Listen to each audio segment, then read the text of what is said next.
చంద్రగిరి శ్రీ మూలస్థానం ఎల్లమ్మ ఆలయ యంత్ర శిఖర స్థాపిత మహాకుంభాభిషేకం ఎంతో వైభవంగా జరిగింది. మూలమంత్ర హోమాలు, పూర్ణాహిత పూజలు నిర్వహించారు. సంప్రదాయ దుస్తులతో స్థానిక ఎమ్మెల్యే పులవర్తి నాని, సుధారెడ్డి దంపతులు కుంభాభిషేక మహోత్సవంలో పాల్గొన్నారు. తిరుపతి జిల్లా చంద్రగిరి శ్రీ మూలస్థాన ఎల్లమ్మ అమ్మవారి పునః నూతన ఆలయ యంత్ర శిఖర ప్రతిష్ట సహిత శతచండీ సహిత సహస్ర కలశ కుంభాభిషేక మహోత్సవం 3 రోజుల పాటు అంగరంగ వైభవంగా నిర్వహిస్తున్నారు. అందులో భాగంగా 3వ రోజు శుక్రవారం స్థానిక ఎమ్మెల్యే పులవర్తి నాని సతీ సమేతంగా అమ్మవారి ఆలయంలో నిర్వహించిన యంత్ర శిఖర స్థాపిత మహాకుంభాభిషేకం పూజా కార్యక్రమంలో పాల్గొన్నారు. సాంప్రదాయ దుస్తులతో పాల్గొన్నారు.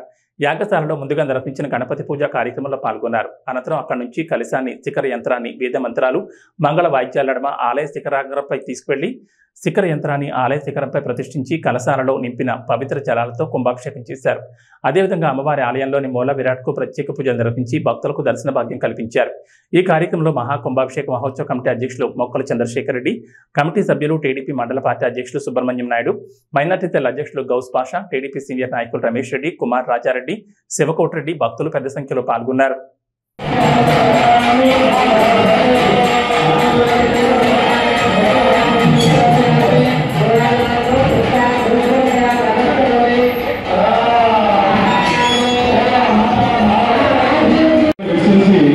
ఈ కార్యక్రమాన్ని జయప్రదం చేయాలనే తలంపు చేత విశేషంగా తన కృషి ఎంతో చేసి ఈ రోజున అటువంటి మహోత్కృష్టమైనటువంటి కార్యక్రమానికి శ్రీకారం చుట్టడం జరిగింది. ఆ కార్యక్రమం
మూలస్థానం ఎల్లమ్మ